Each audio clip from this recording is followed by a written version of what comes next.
What can I tell you about DoorDash after completing 17,000 deliveries? I feel like that's a hard question to answer because there is so much to tell. It's hard to put in a short amount of time in this little video just based off of what I've experienced and also my knowledge, what I know. But these next couple of things that I'm going to tell you, every driver needs to know about DoorDash. When I think back to, God, from order number one to today, God, my first order, it started out with a lady literally screaming at me as I'm walking up her walkway because her order was late and she was going to go pick up her food herself. And it was obviously all my fault. That was literally my first delivery on DoorDash.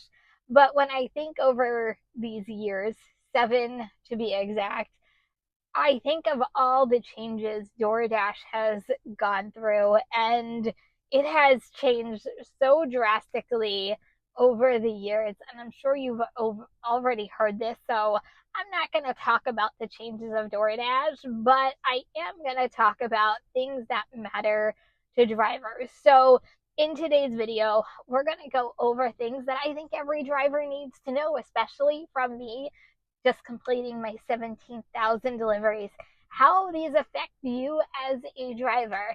And also, you're going to want to watch this whole video because one of these might truly hit home to you as a DoorDash driver. And to me, one of them is the most important. Okay, we're going to dive right into it. So the first thing, guys, it shouldn't be a long-term thing. DoorDash isn't meant to be forever. It's supposed to be a good way of people having a side hustle, income coming in to pay for a bill, pay for a vacation. Everybody's financial situation is completely different. I've made it a full-time gig. But what I am going to tell you, especially if you are a full-time driver, have an exit strategy. There has to be a means to an end. Like, this isn't my long-term goal in life. Because of DoorDash, I was able to complete and start a business, a side business for me that eventually my goal is to have it turn into a full-time business. So that's the perk of doing DoorDash. It allows you the flexibility to come, to go, and to work on things outside of DoorDash. If you think about it, DoorDash is really designed for that driver that works 10 hours or less. That might be you, and that's perfectly fine. But what is your end game? Because DoorDash, in my opinion, isn't long term. It's definitely short term. DoorDash is really unpredictable in so many different ways. Have multiple streams of income. Don't just rely on DoorDash. Everybody might think DoorDash is fantastic, and you know what? It's a very viable source of income, even for me. However, because it is so unpredictable, you don't know the money fluctuation. You can have a good day one day, bad day another day, and you want to have other streams of income to offset those bad days so you continually to have a good day. The unpredictability part from DoorDash comes in from them always changing the app. You never know what's going to come next. They change base pays so many times over the years. Who knows when they're going to change it again? But they threaten Dashers all the time with contract violations, deactivations. If you are doing this and you do get deactivated, what is your backup plan? That's why you don't want to rely just on DoorDash. You want to have other apps to work. So if one goes down, you keep on working, you keep on ticking, and you keep on making money. This next one is the truth coming right at you. Customers who say they are going to give you a cash tip at arrival, or they say that they're going to add an extra tip in the app, 90% of the time, I might even raise that to 95% of the time, don't do it.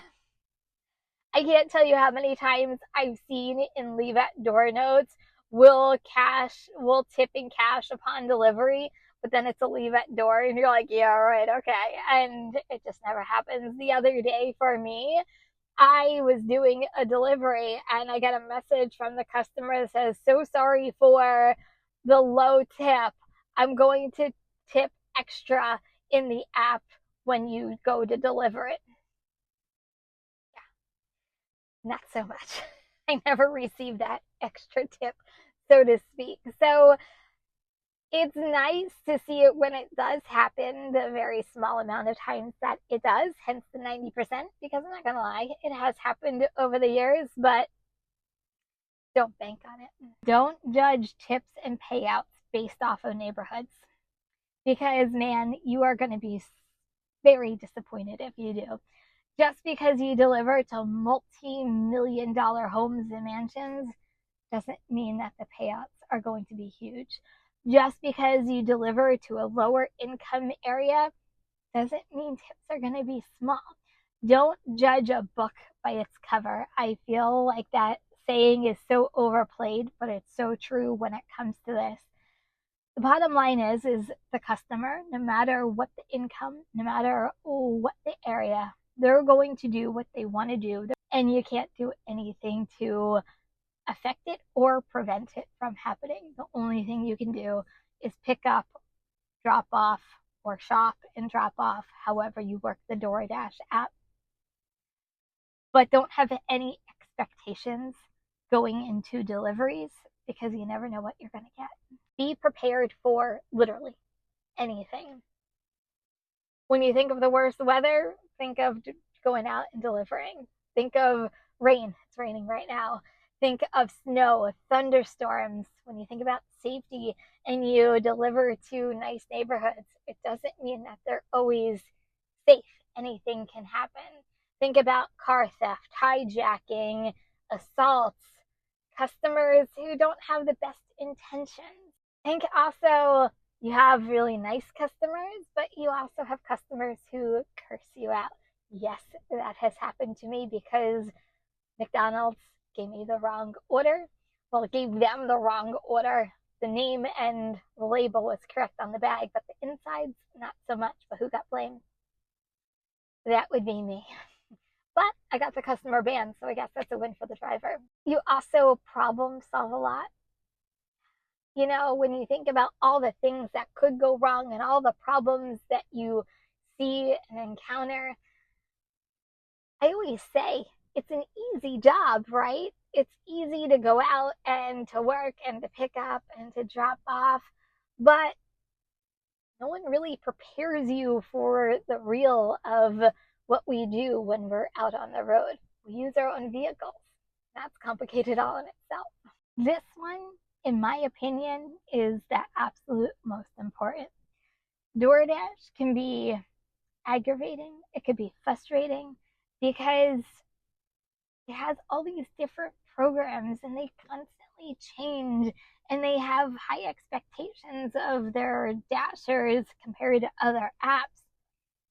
But the minute you get angry and you get frustrated, DoorDash isn't worth it. Don't put yourself through that. Don't forget to have fun. This should be fun, right? This should be a lot of you side hustles and extra income, a way to escape your W-2 job. You're in your car, you can listen to music, you can listen to podcasts, you can listen to audiobooks. I call it me time, which to me that's fantastic. But here's the thing. If you take DoorDash too seriously, you let the app rule you, not you rule the app. You are an independent contractor, so make sure you run the app like you own it. Don't let DoorDash ruin your spirits. Don't let DoorDash get you down and frustrated and angry. If that ever happens, shut it off, and you know what? Forget about it for the day, and tomorrow is a new day. Nothing that DoorDash does is worth putting yourself in frustration over. It should be fun going out and making money. It should have the reverse effects of being frustrated. So go out, make your money, and just have fun. Did any of these hit home for you? Is there any advice as an experienced dasher you would like to share? Go ahead, let me know. I did a video just like this one when I reached 16,000 deliveries. Well, you're going to want to check this one out next because I give you some more advice.